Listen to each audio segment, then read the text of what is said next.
On behalf of Namita Gokhale, William Dalrymple, and all my colleagues at Teamwork Arts, welcome back to JLF's Brave New World, Season 2. The magazine partner for this series is The Week, Journalism with a Human Touch. Those of you who missed our earlier episode, Dystopian Realities, Writing Rural Distress, Namita Vaikar, and Nilima Kota in conversation with Namita Bhandare, can catch it on our YouTube channel, Jaipur Litfest JLF, or on our Facebook page, JLF Litfest, where you can also find all our earlier sessions. Our next session for the day is The Silence of Scheherazade, Defne Suman in conversation with Manasi Subramaniam.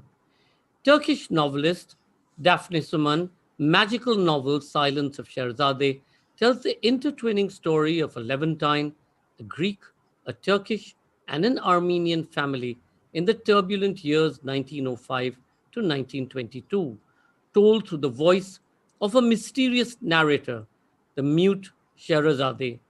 In conversation with Manasi Subramaniam, the author speaks of this unforgettable story of a forgotten time and of the stories behind the stories. Defne Suman was born in Istanbul, where she completed her graduate studies on sociology. After her MA thesis, she left Turkey and traveled the world as a volunteer teacher of social sciences. She wrote travel journals, short stories, and novels. Her books are an inspiration for young women in Turkey who dream about breaking the conventional lifestyles and living freely. Manasi Subramaniam is executive editor and head of literary rights at Penguin Random House, India. Just to remind you, all our sessions that have been broadcast till now are available on our Facebook page, JLF Litfest, and on our YouTube channel, Jaipur Litfest JLF. Please do remember to ask questions and comment by typing it into the comment section below, and Mansi will pose the same to our speaker. In case any of you drop off due to bandwidth issues, you can find us on our Facebook and YouTube channels. Ladies and gentlemen, The Silence of Scheherazade, Defne Suman in conversation with Manasi Subramaniam. Mansi, over to you. Thank you, Sanjay. And hello, everyone. I'm excited to be here in conversation with Defne Suman, the author of The Silence of Scheherazade. Welcome, Daphne. Hello, everybody. So, before we begin, I think it's important that we also point out that, like the author Defne, The Silence of Scheherazade is a book that is very much about the confluence of cultures. So Defne lives between Istanbul and Athens, two really beautiful cities, and much of the book is about the cultures, the meeting of cultures, particularly the Greeks and the Turkish, and also some of the conflicts that arise as a result. The Silence of Scheherazade is about a 100-year-old woman, Scheherazade, who is telling us her story. She's been silent for the last 80 years, and she's telling us particularly about some of the events that take place in her life between the years 1905 and 1922. She's talking to us from the year 2005, is that right? Perfect. So, and one of the things that I absolutely found fascinating about this novel is this exact aspect. Scheherazade has been silent for all of these years, and then at the age of 100, she begins to write her own story. I want to begin by asking you, Defne, to tell us a little bit about the setting of your novel, which is the ancient city of Smyrna, which is now Izmir in Turkey. I found it amazing that the city itself is sort of brought out in a way that it's almost a character in the novel. It's so central to every part of the novel that, Smyrna is as much a character as anyone else. Tell us a little bit about why the city captured your imagination. Well, thank you. First of all, I'm honored to be here in the Jaipur Literature Festival, and a wonderful question. And it's actually the heart of the book. I wanted to put Smyrna, which was a fascinating cosmopolitan city, at the center of my book. And I wanted every character, it was like a star in the middle, and every character was kind of sharing some part of the light of Smyrna. And therefore, even the Scheherazade, the narrator of our story, is represented as Smyrna, really her genetics. I wanted to find, the whole plot came from, how can I make a character which carries every segment, ethical and religious segment of Smyrna together in one person. I was thinking about that, and that's how the character of Scheherazade came about. The opening scene of your book it kind of draws you in immediately. We begin and we are introduced to the narrator, who is still in the womb of her mother, and we slowly begin to find out more about her life.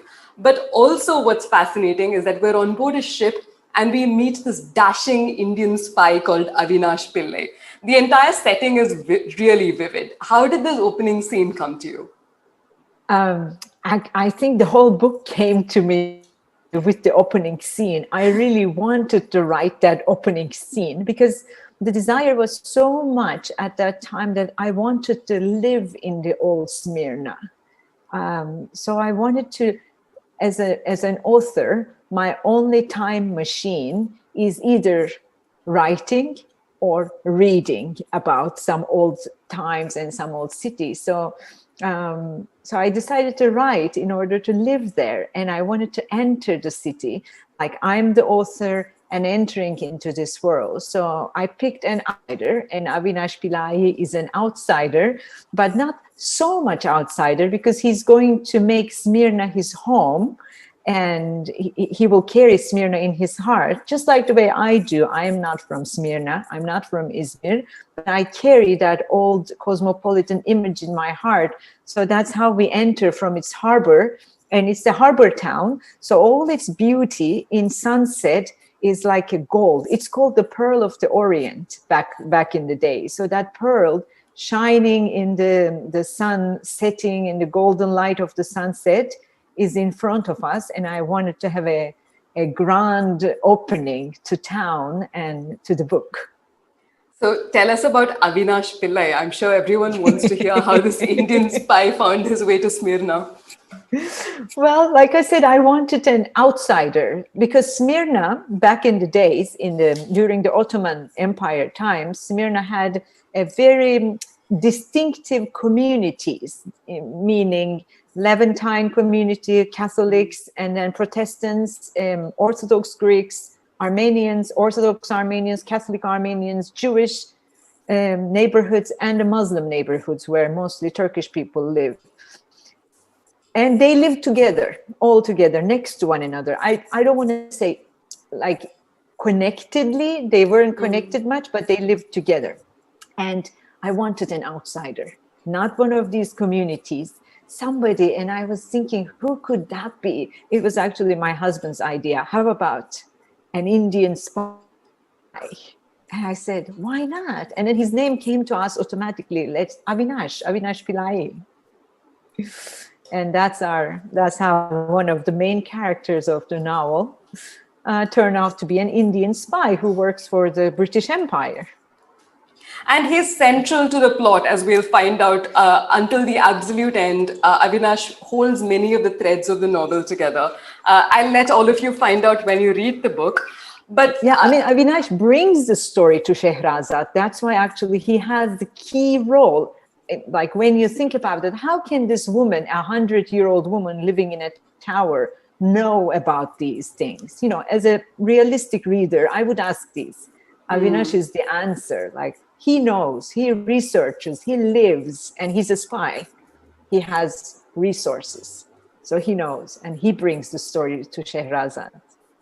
And this cosmopolitan city of Smyrna, which you bring out so vividly, when you travel to Izmir now, what is it like? Do you still see sort of the ghost of the old Smyrna?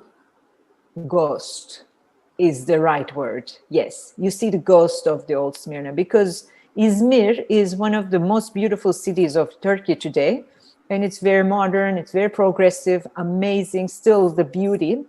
But there's a rupture, a historical rupture between the cosmopolitan times of Smyrna and nationalist Izmir. Let's not call nationalist, but the Izmir of nation state of Turkish Republic today. There's a very aggressive rupture that took place in history, where people of Smyrna, that cosmopolitan population of Smyrna, is emptied out of town in a matter of 7 days and replaced by a single ethnically, single language speaking community of what we have today, mostly 99% Turkish speaking Turkish people. So you see only ghosts of the old times. If you really look, what you see is actually a big, it's kind of like an erasing of history. You see everything is very new. The street names are gone. The old buildings are gone. It's not like Istanbul. Izmir is a very new, very young town. And you understand history, some part of the history is taken, is extracted from this town. And that's what you feel when you go there. And that was my first motivation to start writing, like something, there's a feeling of loss here in the air, in the sea, in the middle of this beauty, young people, happy people, there's loss here. And that's how I started doing research and deciding to write this novel. So it's a city that's both extremely young and extremely old then. And that's correct, yeah. And much of the novel talks also about the racial tension in the city, particularly during these very turbulent years before the war and during. So can you give us a little bit of context for this and why it is that is so central to the novel? Okay, of course. And it's a good question. And so Smyrna is in the southwest of Asia Minor. It's a very rich town throughout the history because it has very good produce of figs. It has tobacco, it has grapes, like it's a rich place. And during the Ottoman Empire, it's one of the richest harbor towns. And even back then, there's a lot of competition economically, who's going to rule Smyrna, British or French. So that mostly the competition is between them. And then during the First World War, Ottoman Empire loses the war and loses its land. And Smyrna is given to the European, the winning part of the First World War, and they give it to Greece. So they say, okay, this part of Asia Minor, Greece will administer. And that creates a big disappointment in the Turkish side. Although the population of Smyrna was at that time at least 40% of people of Greek origin. And so naturally, it was a Greek administration would take place when they were dividing Asia Minor between the allies. And that creates tension. And a Turkish-Greek war begins, which we call today Turkish Independence War. So the whole today's Turkey is based on winning the war and making the land, Asia Minor, or what we call Anatolia, making that land belonging to the Republic of Turkey again. So Smyrna is always, is it ours? Is it theirs? Is it us? We're going to get it? No, we will get it. So that creates a tension, which is pure politics. At the level of people who live there, like I said before, Turks and Greeks, Armenians and Levantines that are Catholic and Protestant, Jewish people, they live all together happily, free from the politics. So this tension was not between the people of Smyrna. This tension is somewhere high above, imposed, and of course affected the lives of people of Smyrna forever. So Smyrna and the people of Smyrna become like political pawns, constantly being handed over from one power to the like other. Always and like everywhere. That's right, because I can see so many parallels from all over the world, including, of course, from India. So it's really powerful the way you just described how the people have no control over who they end up where they end up belonging. It's always the people's destiny that changes at the end. Yeah. One of the pivotal events in the book is the Great Fire of Smyrna, which takes place in September 1922. And it lasts for 5 days, and it happens at the end of 3 years of war. So could you tell us a little bit about the historical event and also how it plays out in the novel? Yeah. So September 1922 is the end of the Turkish-Greek War. Greek army in defeat runs away, and Smyrna is the western border of Turkey. So Greek army is retreating and coming to Smyrna, and Greece sends ships, and they are taken immediately on the 7th, 8th of September. They're taken away from the Smyrna's shores. Turkish army enters, that's the 9th of September, and there are hundreds of Greek and Christian populations of Asia Minor and population of Smyrna out in the harbor waiting for more Greek ships to come and take the civilians. Of course, those Greek ships never come, and mainly because it's hard, like they are already taking all the soldiers. But secondly, the Turkish army says the moment a Greek ship enters these waters, we're going to consider it as an enemy and we will shoot it. So then, 9th of September, 500,000 people, they say, 500,000 people are on the small, not small, it's a long one, but it's a narrow seashore. They're all there camping because their villages are burned during the war. And then on the 13th, that's 4 days after the arrival of Turkish army and taking administration, the city starts to burn. And the wind, Smyrna has a very famous wind, and the wind is a character in the book too. The wind picks and takes the fire down towards the sea, where 500,000 people are camping outside and waiting for the Greek ships. And the Turkish soldiers hold the two ends of that narrow but long seashore. So the people don't have anywhere to go. Behind them is the fire, in front of them is the sea, and two sides are the Turkish soldiers holding. So most of them, they jump to the sea, and that's how they die. And it's a very tragic part. In Greece, it's called the Megali Catastrophe, which means the greatest disaster in history, in the Greek history. So that's the fire. And in Turkey, still it's the controversy who started the fire. And outside of Turkey, you don't have that controversy. Only inside of Turkey, you have that controversy. And when I was doing the research, one thing I find, okay, there are many eyewitnesses saying that Turkish soldiers putting petroleum around certain neighborhoods. But if you leave it aside, if those eyewitnesses are also not true, let's say, the neighborhoods that burned those 5 days are only Greek neighborhoods and Armenian neighborhoods. They became flat, like nothing has left after those. And what didn't burn, and it's like as if a knife is cutting, what didn't burn was the Jewish neighborhoods, Italian Levantine neighborhoods, and the Turkish neighborhoods. Nothing happened to them. Not a single house is burned. So that makes us think the fire was actually a way of getting rid of the Smyrna's Greek and Armenian populations. And that's what happened at the end. And how is the event viewed today? How is the event viewed? What did you say? How is the event viewed today?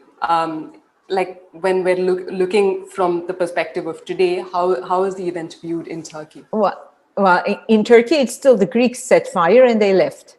That's the official history. Greeks set fire and they left. So and we didn't start the fire. That's what we learned in school as children. But then I looked like, why would Greeks set fire in their own neighborhoods, in their own peoples? Like there are Greek army, let's not call it Greeks, but Greek army and retreating soldiers, they did put fire in many Turkish villages as they were running away. That's a fact, and it's obvious there. But the burning of Smyrna doesn't make sense. But that's the official history in Turkey. So it's we didn't start the fire, basically. No, Is no, we the never, official. never, never. And that's the only thing spoken. Who started the fire? It wasn't us. It was them. It was Armenians. As if like this is the only thing to speak. There's a human tragedy taking place at the same time. 500,000 people stuck in a small sea line and trying to save their lives. And their children, women, and old people who walked from the villages of Asia Minor with hopes that Greece will send them ships and deport them from there. That's the real tragedy. I don't know. I don't care who started the fire when there is those people standing there or trying to save their lives in that little seashore. So in the novel, we hear about this catastrophic event from the perspective of the narrator Scheherazade. And I think, I mean, it's also interesting that Scheherazade, as from mythology, from like the Arabian Nights, is the character who told a different story every night for 1001 nights. And she does this in order to save her life. And your Scheherazade, at the age of 100, finally decides to tell her own story. And she's been silent for a very long time, but she decides to start writing her own story. So even though she continues not to speak and she's still silent, is this in a way like her namesake? Is she trying to save her own life by telling the story? She's trying to die. So that's the paradox about my Scheherazade. My Scheherazade, she's not able to die. She says, I'm forgotten in a mansion, in a dilapidated mansion, and death is not finding me. And Avinash, who brings the story to Scheherazade and telling her, look, this is who you are actually. You think you were this other person, but let me tell you the truth. This is who you are. So write this down, otherwise the death will never find you, and you will live like an old woman in this mansion. So she needs to speak in order to free herself, let's say, freeing herself from your old body. So she's looking for freedom, but not through life, but through death. So she wants to get out of this life, maybe getting ready for the next one, but she needs to speak and tell her story. So that's what she's doing. But the silence of Scheherazade is a metaphor for the silence we have in Turkey about the past. In this specific example, the past of Smyrna, that tragedy that I have just spoken, in the official history, we just say, okay, we won the war as the Turkish army, and then we took the Greeks out to the sea. That's like the official thing, which is true, but nobody says those Greeks were actually children and old grandmas and grandpas and women that were trying to save their lives, and the locals of the land, not army or soldiers. So this silence around what happened in the beginning of the Republic, a beginning of the foundation of Turkish Republic, is something as a novelist I'm trying to break.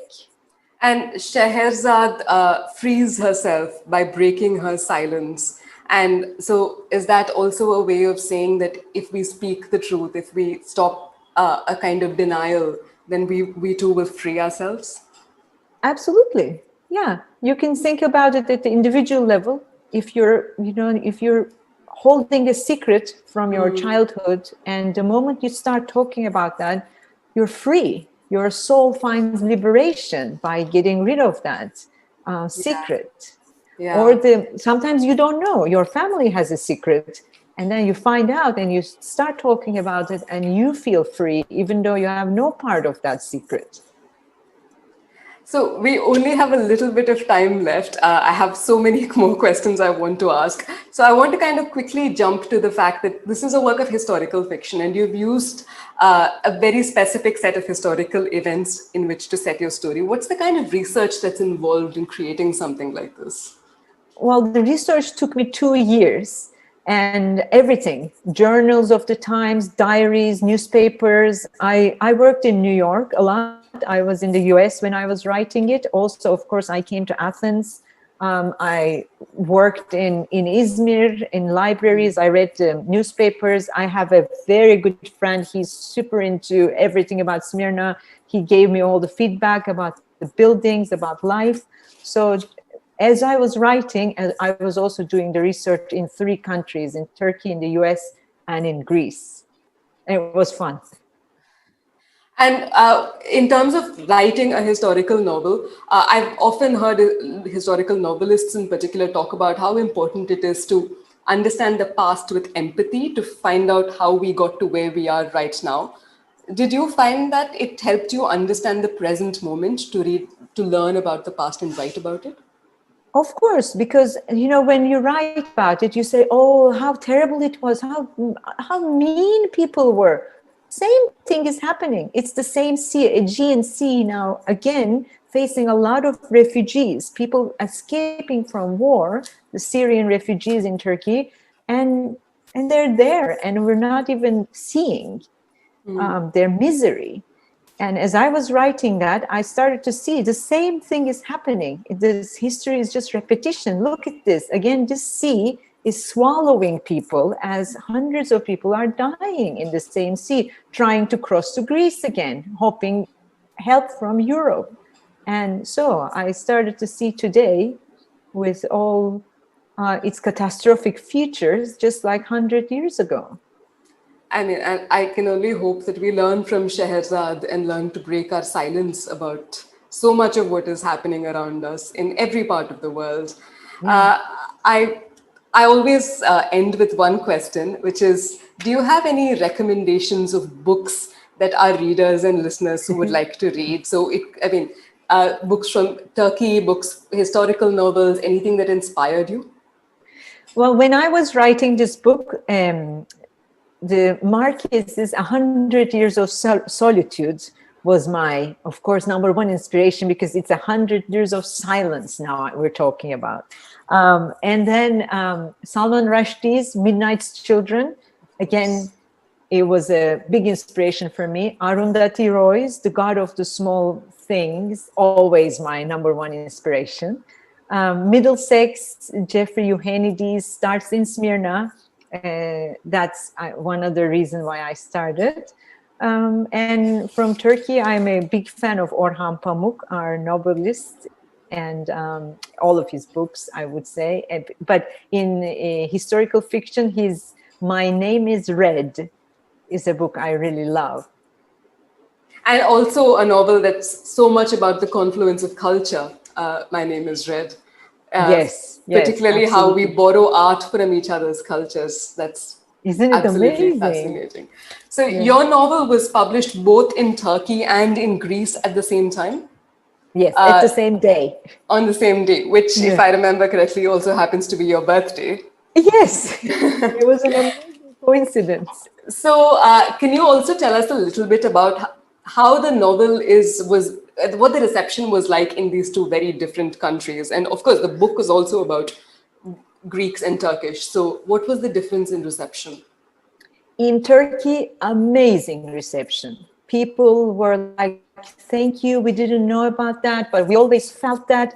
Now we're talking, oh, I'm shocked, like this really happened. Yes, they did happen. In Greece, because it's a very well-known story, but never from a Turkish side. And in Greece, there were things that they didn't know anything about. So they were always like, oh, something terrible happened to us. But then when you give the historical context, you understand that, no, it's not black and white. Things had to happen in a way because there was a very big political play taking place. So let's stop blaming just one side. This is what you did to us. Now they see the gray tones in between the sides. So that was also an awakening for them. They said, oh, we never know. But yeah, now it makes much more sense. We're not the victims of just one thing, but it's a big game. And now the English translation will be out next year?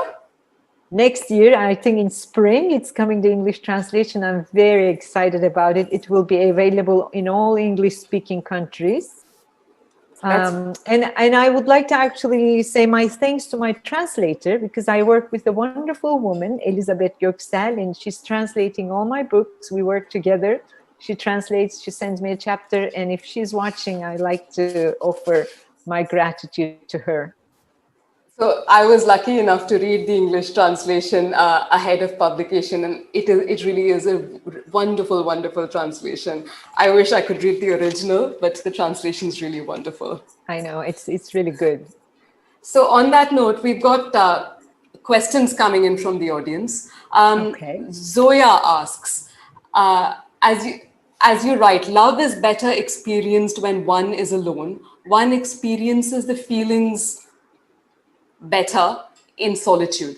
Do you think that love in general is being in solitude? I think everything is experienced better in solitude. For me, it's a personal thing. When I'm with people, I'm in the moment of how is the relationship going. When I'm alone, I say, okay, what happened now? What did I feel? I was excited, and what really happened comes to me when I'm alone and really digesting things. That includes love. Okay, the next question, Rahul Sharma asks, was it difficult to write an objective approach to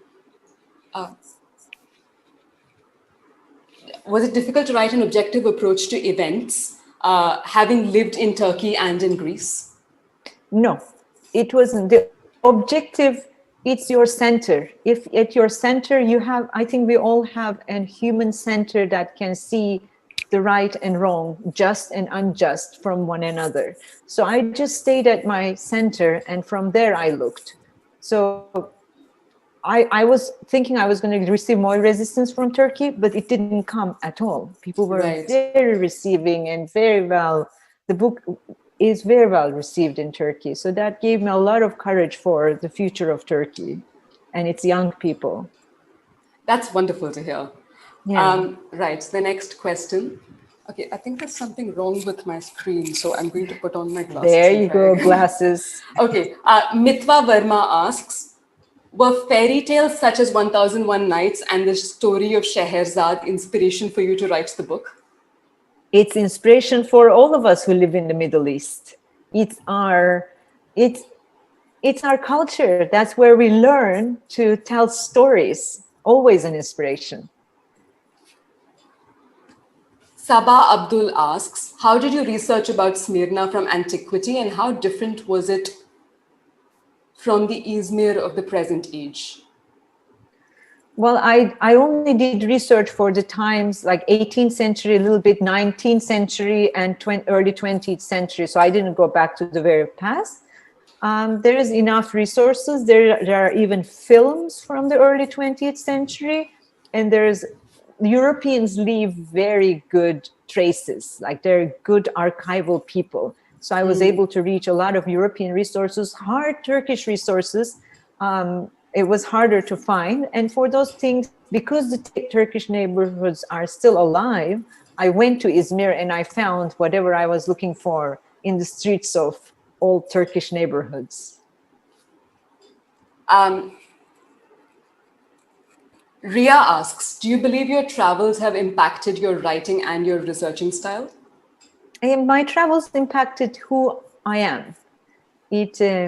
So like whatever I write is an extension of myself, my psyche, my soul. So of course, all my travels, like being able to see the whole world and different people and finding the same center in every human being, it did help me to write. Yes. Right. Rejul Saxena asks, have you read any books by Indian writers? Yes, like I said, Salman Rushdie, I love. Arundhati Roy is my literature mother. Kiran Desai, I read. So I love Indian literature very much. And I try to follow, because I find India and Turkey very similar. And although India has a richer literature, a narrative culture, whenever I read from India, for example, when I read The God of Small Things, it was as if you can take the same story to Turkey. And I can write that story too. So in that respect, I really like the literature being produced in India. Find it very close to my heart. And I know you teach yoga as well. Yes, I teach yoga and I'm a student of yoga. I'm a student of Hatha yoga. So that's why India is also very close to my heart. Kavya asks, have you been writing during the pandemic, and how are you dealing with this difficult situation? It's so hard. I don't think I'm dealing with it very gracefully. I have fights with my husband very often. But I've been writing. Yes, actually, my new novel is coming up in next week or in 2 weeks. First in Turkish and then in other languages, hopefully. Yes, I did write, and it's taking place in the future. Ooh, wow. Yes. So from the past to the future. Yes, exactly. From 100 years ago, now we're going to 100 years in the future. So and yes, I spend is it most also of my set in time Turkey? writing. We don't know. No more names of countries left in 100 years. So there's only the land. That might be a good thing. Yeah, well, you'll read and you'll see. Srilata asks, do you think the translations of your work have held on to the original? Yes, when I work with my translator, like I said, she's an amazing woman. She sends me every chapter, and I read every chapter. And if there is something to be improved, I always improve it. And therefore, it's kind of keeping my rhythm and my sayings, like the way I say things. It's also reflected in English. Same I can do in Greek, but other languages, of course, I don't know. I have to choose to trust the translators in other countries that they have the same rhythm and same heart to express. So you do read in Greek as well? Yes, I do. I live in Greece. I speak the language. Yeah. So, okay, I think we're waiting for a couple of more questions to come in. But in the meanwhile, I'll ask one of my own, which is, what do you make of in the present moment? I think we are, obviously, so much is happening in the world, and we're in a very complicated political climate. And we talked earlier, you described the building of the nation state, for example. So what do you make of the role of fiction in a time like this? Because it's the novelists who engage quite extensively with some of the issues that we discussed. Mm-hmm. Well, I want to invite everybody to our sameness through writing. And this nationalism, which is a product of 19th century, before 19th century, there is no such thing in sociology. We study this, the imagined communities. Benedict Anderson talks about that, how communities started to imagine themselves as separate entities. So I become Turkish, you become Greek, and this and that. I think it's the most poisonous ideology of our times. And we have to go beyond this nationalism and see what's unique. We are all here in a very, very short time, and we will die. If we can remember our own mortality, that will bring us together, and that will make us equals, because in the face of death, there is no up or down or this or that.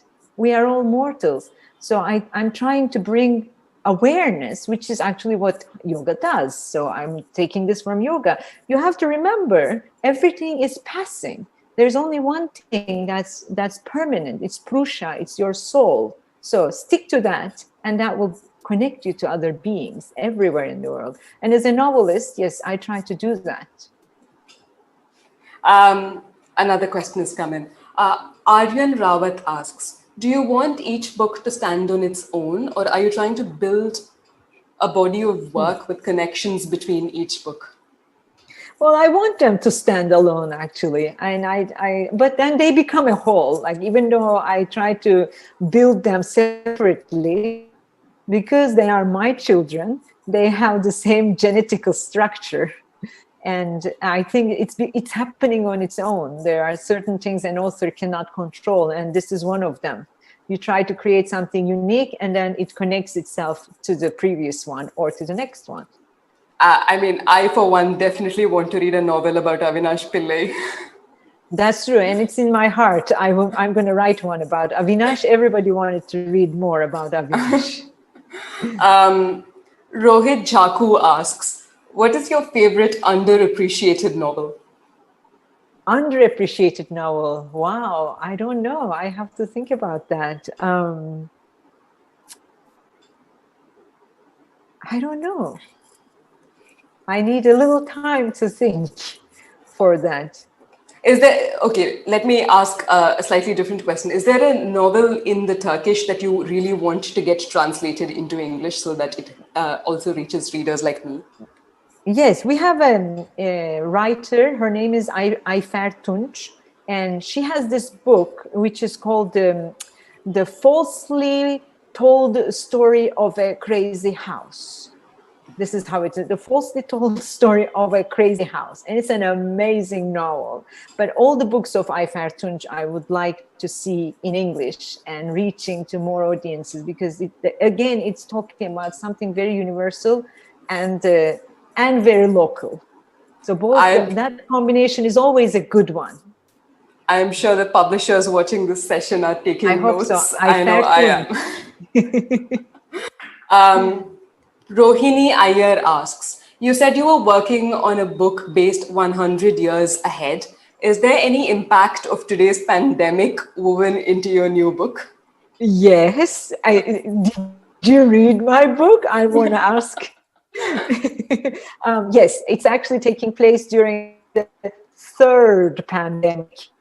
This one being the first. So there's going to be a second. And then my book, the new book, is taking place during the times of the third pandemic. So we can say yes. So, I mean, after 3 pandemics, has the human race got any better at dealing with pandemics? No, worse and worse. And in the third, there's nothing to do. They surrender. They don't even try. So this novel you said is out in Turkish very soon? It will be out, yes, in Turkish very soon, in about 2 weeks, I think. Now we're doing the cover. We're like so close to the end. Like it's out of me, it's out of my hands. And will it be out in English afterwards? Yes, my dear translator is working on my third novel now. Once she finishes translation of that one, we will start translating this, and then it will be available, hopefully. Excellent, I can't wait to read it. Manasi Chauhan asks, what are the common traps for aspiring writers? What advice do you have for aspiring and struggling writers like us? Well, I'm a struggling writer too. First of all, you're not alone. Not the fact that you're having your books published and translated doesn't mean you're not struggling. Like when you look at you go to a bookstore, you look and you say, oh my God, so many books are written, and what is mine? Which is taking all my life force from me. And it's just a one book in this giant world of books. So that's the struggle part. What I will say, always write. That's the thing. All right. Writing is making sentences, forming sentences. Even sentences don't make sense. Even if it's not up to your standards, keep writing, forming the sentences one after another, and every day, like a ritual. Open notebook writing is always amazing. I find it when I write with my hand, especially at the beginning of a project, if I'm looking for inspiration, writing by hand opens some part of the brain that is not activated when typing. And typing, it happens in your computer. And your computer is a place where you do other things, which will distract you. So better write by hand. And then once it starts scrolling, you can come and write. And I always close internet and everything when I write. Like single focus. The book wants a lot from you. Try to give that to the book, and then it will give back to you. That was lovely. Thank you. I think on that note, we're almost out of time. So Defne, thank you so much. I learned so much from you in this conversation. It was really lovely. Well, I want to thank you. And this is an amazing opportunity for me to reach like all these people who are watching. I want to thank you all for inviting me. This was amazing. Thank you, Defne Suman, and thank you, Manasi Subramaniam. As you said, the book needs your full attention, and only then will it give back. And as you said, also there's only one permanent thing, and that's the soul. Daphne, I don't know whether you know, sort of Turkey is the favorite destination of most Indian weddings. And Oh, many of us would love to come for holidays there. So in these last few years, pre lockdown, there were millions of dollars of weddings that happened in Bodrum and in Antalya and Cappadocia and Izmir, etc. So it is the favorite sort of Indian destination. that's We find amazing. I didn't know about it. Yeah, we find it very exotic, whether it's Konya or all of these wonderful places. And we have a festival there. We run India by the Bosphorus, which happens every year. We couldn't do it this year, but hopefully we'll be there next year. And we'll have Well, you. I would love to attend. Thank you When so it much. happens, Thank I'll you, make my Manasi. way. Yes, thank you both so much, and best wishes for the book. And thank you all for watching. And please do remember to log back on Friday, the 16th of October, to watch another set of great sessions. We've got Virtuoso Veer Sangvi in conversation with Pragya Tiwari, India's leading food writer and celebrated editor and TV anchor. Veer Sangvi takes us on a fascinating journey through his life and times with his sharp eyed observations on changing society and challenges of a new political landscape. And this is at 7 p.m. Indian Standard Time, 2:30 p.m. British Standard Time, and 9:30 a.m. Eastern Daylight Time. And that's followed by And Three Women, Lisa Tadeo in conversation with Ira Trivedi. Lisa Tadeo's latest book, The Three Women, is a worldwide sensation which explores the intricate depths of the female heart in all its passion, heartbreak, and intimacy. And this will be at 8:30 p.m. IST, 4 p.m. British Standard Time, and 11 a.m. Eastern Daylight Time. Meanwhile, remember, beginning tomorrow, we've got India by the Bay. Over the past 5 years, this particular festival has become Hong Kong's landmark cultural gathering on the strength of its rich and diverse programming, which fuses the classical and contemporary across art, music, dance, theatre, food, literature, film, and wellness. India by the Bay runs from 15th to 18th of October 2020 every evening, with Wellness Yoga with Daniel Simpson tomorrow, Zyka Food Creativity and Lockdown with Chef Romy Gill and Chef Piku. And then we've got East and West Music, a Legacy, a Shubhendra Rao and Saskia with Tijo Manshuing. And we conclude with Churchill, Hero or Anti-Hero, Shashi Tharoor in conversation with Dr. Mukulika Banerjee from the LSE. And of course, for those of you who missed our broadcast on the 4th of October of I Believe Art Matters, please remember that we're repeating this on the 18th, which is Sunday. As you all know, given the large scale need for financial assistance in the cultural sector, Teamwork is curating a multi arts charity event, I Believe Art Matters. The initiative raises financial support and resources for over 5,000 artists and artisans and celebrates their craft and their traditions by bringing their stories to the forefront. Scheduled for October 18th, I Believe Art Matters is hosted by actor Shabana Azmi and Manoj Bajpai and will premiere on Facebook, weaving together over 400 performers for 6.5 hours, including A.R. Rahman, Salim Suleiman, Shekhar Ravjiani and the Shillong Chamber Choir, Ranjit Barrett, Usha Uttup, Selva Ganesh and Shivamani, Viku Vinayak Ram, the Nrityagram Dance Foundation, Aditi Mangaldas, Ashley Lobo, Malavika Sarukai, Shilpika Bordoloy, and a slew of theatre and great stand-up comedy with Papa CJ, Abish Matthew, Radhika Vaz, and Varun Grover. So remember, do tune in at 6 p.m.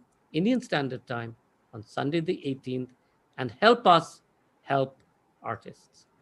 Thank you. Stay safe, stay masked, and see you on Friday.